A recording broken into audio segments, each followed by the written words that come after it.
तो आपका बहुत बहुत स्वागत है आपके अपने YouTube channel Shukla study point में। मैं शिवम शुक्ला सभी दोस्तों का हार्दिक स्वागत करता हूं। जैसा कि आपको पता है मेरे प्यारे दोस्तों कि कल आपका पेपर होने वाला है जो है बीए थर्ड ईयर के एजुकेशन का जो है लगभग आपके 9 बजे से 10:30 बजे तक पेपर होना है। उसमें पूछे जाने वाले समस्त प्रश्नों को मैं अभी बताने जा रहा हूँ।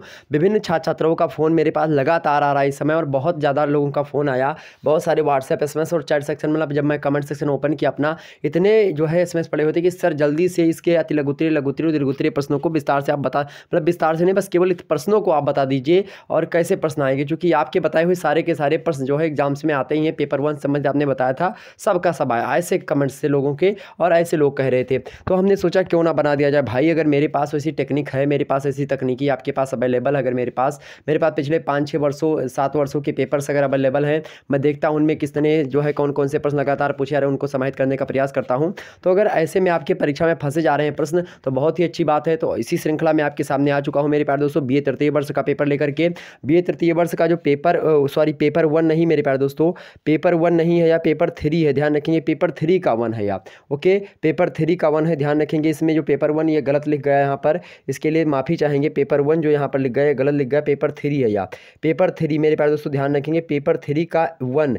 और 1 में एक प्रकार से आपका सम्मिलित है, अधिकतर विश्वविद्यालय में यही सम्मिलित है। बात की जाए शैक्षिक प्रशासन यानी एजुकेशनल जो है एजुकेशन एडमिनिस्ट्रेशन या एजुकेशनल एडमिनिस्ट्रेशन जो होता है वही शामिल है। तो मेरे प्यारे दोस्तों यह आपका इंपॉर्टेंस हो जाता है, बहुत ही महत्वपूर्ण, एजुकेशनल एडमिनिस्ट्रेशन।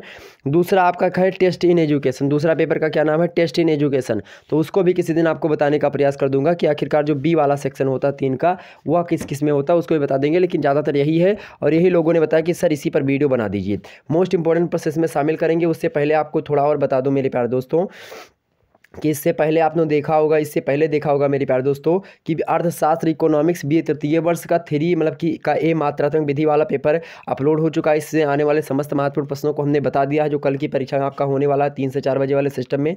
वहीं आप देखेंगे अर्थशास्त्र इकोनॉमिक्स बीए तृतीय वर्ष का एक प्रकार से जो बी वाला पोर्सन, इसको भी हमने बता दिया, इसको भी देख लीजिएगा। वहीं मेरे प्यारे दोस्तों हिंदी पेपर 1 को लेकर के जो आपकी परीक्षा होनी है हिंदी की, उसके बारे में भी हमने बता दिया। बीए तृतीय वर्ष के प्रथम प्रश्न पत्र को लेकर के लगातार पूछे जाने वाले प्रश्नों को बता दिया, इसको देख लीजिएगा परीक्षा से पहले एक बार सभी लोग। पेपर 1 इसी प्रकार से पेपर 2 देख लीजिएगा, इसी प्रकार से पेपर 3 का भी आपके सामने हमने जो है प्रदर्शित कर दिया। तो इन सभी प्रश्नों को आप लोग देख लिए, मतलब कि इन सभी वीडियोस को देख लीजिएगा, आपके सामने जल्दी अवेलेबल हो जाएंगे कुछ और कुछ अवेलेबल हैं, ठीक। तो इन सभी को देख लीजिएगा, कल तक सारे के सारे वीडियो आपके जो है चैनल पर प्रस्तुत हो जाएंगे, मतलब शुक्ला स्टडी पॉइंट पर। सभी लोगों का बहुत बहुत स्वागत है, good evening all of you. Okay चलिए बात करते हैं हम आखिरकार तृतीय प्रश्न पत्र में कैसे प्रश्न आपके पूछे जाएंगे। तृतीय प्रश्न पत्र मेरे प्यारे दोस्तों आपके सामने ओपन कर दिया हमने। यहाँ पर देखें शैक्षिक प्रशासन एजुकेशनल एडमिनिस्ट्रेशन। सबसे पहले आपको नोट में मिलेगा, सभी खंडों के उत्तर आपको निर्देशानुसार देने हैं।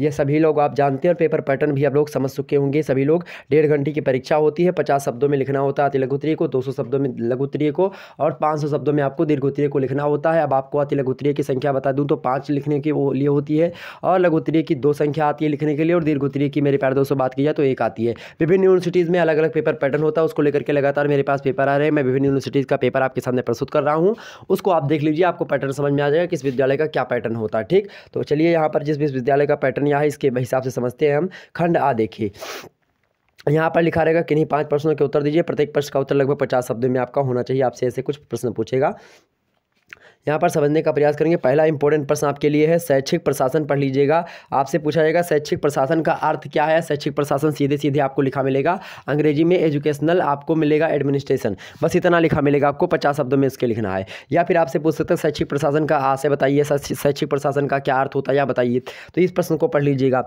वहीं अगला प्रश्न आपसे पूछ सकता है यूजीसी का पूरा नाम क्या है। यूजीसी का पूरा नाम क्या है, इससे संबंधित समस्त वीडियो अगर आपको देखनी है पूरा का पूरा, तमाम सारे मतलब कि एक ही वीडियो के अंतर्गत 1 घंटे की लगभग 1 घंटे से 13 मिनट से ऊपर की वीडियोस हमारे चैनल पर उपलब्ध है। अभी 5-6 दिन 7 दिन पहले हमने अपलोड करी है, उसको देख लीजिएगा। मतलब लाइव 9 बजे क्लास हुई थी, उसको देख लीजिएगा। उसमें सारे के सारे प्रश्नों के उत्तर आपको मिल जाएंगे। मेरा यहाँ पर काम है केवल आपको प्रश्नों को दिखाना। एक प्रकार से यूनिवर्सिटी ग्रांट्स जो है कमीशन, इसका फुल फॉर्म शायद होता है, इसको देख लीजिएगा, आप लोग पढ़ लीजिएगा। यूजीसी जो होती है एक संस्था होती है जो कि एक प्रकार से विश्वविद्यालय की तमाम सारे नियम वगैरह लागू करवाती है। आगे समझते हैं संस्था क्या होती है। संस्था के बारे में आपको बताना है यहाँ पर, चूंकि संस्था एक प्रकार से संस्था पढ़ लीजिएगा आप, संस्था क्या होती है। संस्था के साथ साथ आप समिति को भी पढ़ने का प्रयास करेंगे, यहाँ से भी प्रश्न पूछा सकता है। संस्था के बारे में मेरे प्यारे दोस्तों बात की जाए तो वैसे सोशियोलॉजी में हमने अपलोड कर दिया, लेकिन सोशियोलॉजी में पढ़ने की आवश्यकता नहीं आपको। संस्था एक प्रकार से क्या होता है, अमूर्त प्रक्रिया होती है, विभिन्न एक समिति बनाई जाती है। समिति जो होती है मतलब कार्य करने का एक तरीका जो होता है उसी को हम क्या कहते हैं, संस्था के अंतर्गत रखते हैं। संस्था ऐसे विश्वविद्यालय क्या एक प्रकार से आपकी संस्था है। विश्वविद्यालय की आपको एक प्रकार से दिखाई तो पड़ता है, विश्वविद्यालय की दिखाई है, विश्वविद्यालय दिखाई पड़ रहा है, लेकिन इस विश्वविद्यालय को बात की जाए तो एक प्रकार से वह कोई व्यक्तियों का समूह नहीं होता, उसमें एक प्रक्रिया के तहत सारी चीज़ें होती, तो इसलिए इसको अमूर्त माना जाता है। ठीक, ध्यान रखेंगे। अगला प्रश्न देखते हैं, NCERT का पूरा नाम लिखिए। NCERT का पूरा नाम आपसे पूछ सकता है, एग्जाम से पढ़ लीजिएगा।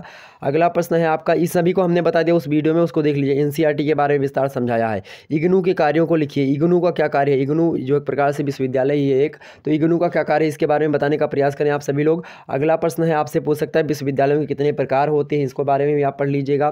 केंद्रीय सलाहकार बोर्ड के 2 कार्य आपसे पूछ सकता है एग्जाम्स में। केंद्रीय सलाहकार बोर्ड के 2 कार्य आपसे पूछ सकता है, इंपॉर्टेंट प्रश्न है। ऐसे आपसे पूछ सकता है, स्वामित्व पोषित संस्था से आप क्या समझते हैं, मोस्ट इंपोर्टेंट प्रश्न है।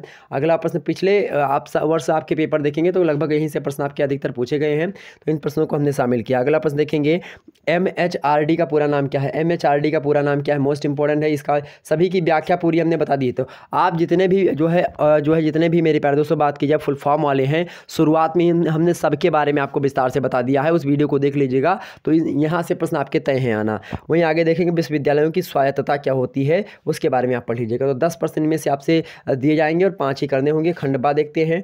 खंडवा मेरे भाई आपसे पूछा गया, खंडवा सभी प्रश्नों के उत्तर दीजिए। प्रत्येक प्रश्न का उत्तर लगभग 200 शब्दों में होना चाहिए। प्रत्येक प्रश्न 10 अंक का है। अब इस 10 अंक का जो प्रश्न होता था 25 नंबर आपको मिलने लगे हैं, ध्यान रखेंगे। और सभी प्रश्न आपको नहीं करने, केवल और केवल 2 प्रश्न आपको खंडवा से करने होंगे। आइए देखते हैं कैसे कैसे प्रश्न आते हैं इसमें और किस पैटर्न पर होते हैं। अथवा करके एक प्रश्न दिया होता है, मतलब कि अगर दूसरा प्रश्न आपको करना है तो चाहे ये कर दीजिए चाहे ये कर दीजिए, वो दोनों में से एक आप कर सकते हैं बड़े आसानी से। और केवल 2 प्रश्न आपको करने हैं। अब ये ज़रूरी नहीं कि आप ये भी पता आपको ये पता है तो ये दोनों नहीं करना है आपको। यहाँ पर कुल मिलाकर के आपको 5 ही प्रश्न दिए गए हैं इसमें, इसके अंतर्गत, लेकिन वो संख्या में कितने हैं, 10 हैं। अगर 2 प्रश्न आपको पता है तो चाहे भैया ये लिखोगे चाहे ये लिखोगे, अगर दोनों लिख दिया तो आपको नंबर 1 ही का मिलेगा। ध्यान रखेंगे इस बात को। आपको तीसरे मतलब कि ये जो नंबर पड़ा इसके माध्यम से आपको 2 प्रश्न करने हैं, ठीक, ध्यान रखेंगे। और इसमें अथवा का मतलब होता है कि चाहे ये वाला करें चाहे ये वाला करें, दोनों में से एक ही करना है। आगे समझते हैं हम। पहला प्रश्न आपके लिए लघु उत्तरीय का इंपॉर्टेंट है, शैक्षिक प्रशासन की क्या आवश्यकता है, पढ़ लीजिएगा। अगला प्रश्न आपसे पूछ सकता है, शैक्षिक प्रशासन में शिक्षकों की क्या भूमिका है, लगातार प्रश्न बन रहा है, पढ़ लीजिएगा। अगला प्रश्न देखिए आप सभी लोग, शैक्षिक प्रशासन का क्षेत्र कितना है, इसको भी पढ़ लीजिएगा। मतलब शैक्षिक प्रशासन के बारे में आप जितना डीपली पढ़ सकते हैं ना उतना डीपली पढ़ लीजिएगा, बस वहीं से आपसे प्रश्न पूछेगा। शैक्षिक प्रशासन का महत्व, शैक्षिक प्रशासन की वर्तमान में प्रासंगिकता, शैक्षिक प्रशासन क्या होता है, शैक्षिक प्रशासन कितने प्रकार का होता है, शैक्षिक प्रशासन मतलब कि शैक्षिक प्रशासन का अर्थ एवं परिभाषा अवधारणा, ये आपसे पूछ सकता है। कॉन्सेप्ट का मतलब क्या होता है, meaning and definitions is called, जो है आपका क्या होता है, meaning and definitions is called concept. Okay, ध्यान रखेंगे इस बात को। आगे समझते हैं। अथवा करके आपसे प्रश्न पूछा सकता है, शैक्षिक प्रशासन की विशेषताओं की व्याख्या कीजिए। देखिए लगातार कितने शैक्षिक प्रशासन से आपसे प्रश्न पूछे आ रहे हैं, तो ये सारे के सारे जितने 4 प्रश्न ने बताए मोस्ट इंपॉर्टेंट है, इनको जरूर पढ़ लीजिएगा, यहीं से आपके प्रश्न बनने हैं। अगला प्रश्न आपका इंपॉर्टेंट हो सकता है, केंद्र स्तर पर शैक्षिक प्रशासन की विशेषताएं। केंद्र स्तर पर शैक्षिक प्रशासन की क्या क्या विशेषताएं, इसको भी पढ़ लीजिएगा, मोस्ट इंपॉर्टेंट। अगला पढ़ लीजिएगा जो है राज्य स्तरीय शैक्षिक प्रशासन की विशेषताएं। तो राज्य स्तर पर जो शैक्षिक विशेषताएं होती हैं कुछ मतलब कि जो राज्य सरकार के द्वारा होती है, राज्य सरकार के अधीन होती हैं, मतलब राज्य सरकार का कोई ना कोई एक प्रकार से प्रभुत्व होता है शिक्षा व्यवस्था पर, शिक्षा व्यवस्था चलाने में, शिक्षा शैक्षिक प्रशासन देखने में। और कहीं ना कहीं पे राज्य सरकार से परे आप देखेंगे जो केंद्रीय विश्वविद्यालय होते हैं उनमें केंद्रीय जो संस्थाएं होती हैं वह एक प्रकार से हावी होती हैं शैक्षिक व्यवस्था को लागू करवाने में, शैक्षिक व्यवस्था को चलाने में, तो वही प्रशासन होता है। ठीक, आगे समझने का प्रयास करते हैं। तो इनमें दोनों में एक प्रकार से क्या क्या विशेषताएं, इसको आप बताने का प्रयास करें। 5वां नंबर प्रश्न देखिए मेरे पास, तो बहुत जल्दी मैं सारी चीज़ें बता रहा हूँ, इसलिए आप ये मत कहिएगा कि सर थोड़ा धीरे धीरे बताइए। आप बस, मेरा मतलब है प्रश्नों को बताना, और आपका यही टारगेट है कि आप जल्दी से जल्दी सभी को पढ़ लीजिए, जल्दी से जल्दी आप पढ़ने का प्रयास करें, आप रटने का प्रयास बिल्कुल भी ना पढ़ें। आप पूरा की पूरी सीरीज आप चाहे तो पूरी रात में पढ़ सकते हैं बड़े आसानी से, लेकिन पूरी रात आपको जगने की आवश्यकता नहीं, बस जल्दी से आप मेरे प्यारे दोस्तों जल्द ही आप पढ़ने का प्रयास करेंगे। सभी को आपके सामने जल्द ही ये प्रश्न आपके सामने जो है देख लीजिए, इन सभी प्रश्नों को, इन सभी को प्रश्नों पढ़ने का प्रयास भी करेंगे। ठीक, ध्यान रखिए। रखेंगे इस बात को। पूरी रात आपको पढ़ने की आवश्यकता नहीं, बस इनमें से 4-6 प्रश्नों को छाँट करके पढ़ लीजिएगा। इनमें से भी बहुत ज़्यादा नहीं पूछे जाएंगे आपके। भाई मेरे प्यारे दोस्तों बता दूँ, यहीं से सारे के सारे प्रश्न आपके आने हैं, अब आप ध्यान रखेंगे, बाकी अलग से कुछ नहीं आएगा आपके, ठीक, ध्यान रखेंगे। मतलब 2 प्रश्न तो आपके फंस ही जाएंगे लघु उत्तरीय से, 10 प्रश्न बता रहे हैं तो 2 ही तो उसमें से आएंगे। आगे देखते हैं, कक्ष में शिक्षक एक नेता होता है या कथन है, इस कथन का वर्णन आपको पूछ सकता है। अगला प्रश्न है, शैक्षिक प्रशासन में MHRD मतलब होता है मानव संसाधन एवं विकास मंत्रालय, इसके बारे में आप बताने का प्रयास करें, ठीक। इसकी भूमिका बताइए, आखिरकार शैक्षिक प्रशासन में इसकी क्या भूमिका होती है, मानव संसाधन एवं विकास मंत्रालय की। 6वां नंबर प्रश्न देखिए इंपॉर्टेंट, उच्च शिक्षा में शैक्षिक प्रशासन की प्रमुख समस्याएं क्या क्या हैं, इसके बारे में आप बताएं। और वहीं अगला प्रश्न देखते हैं, शिक्षा में प्रबंध के उपागम कौन कौन से होते हैं, शिक्षा में प्रबंध के उपागम के बारे में आप पढ़ लीजिएगा। तो इतने प्रश्न इंपॉर्टेंट थे।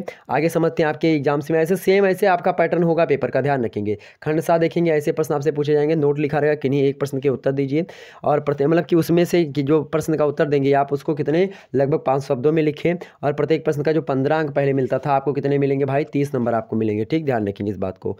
आगे समझने का प्रयास करते हैं। 7वां नंबर प्रश्न देखिए मेरे भाई, 7वां नंबर प्रश्न आपका दिया हुआ है, शैक्षिक प्रबंधन तथा शैक्षिक प्रशासन से आप क्या समझते हैं। शैक्षिक प्रबंधन से और शैक्षिक प्रशासन दोनों से क्या आप क्या समझते हैं, परिभाषाओं सहित इनकी व्याख्या कीजिए।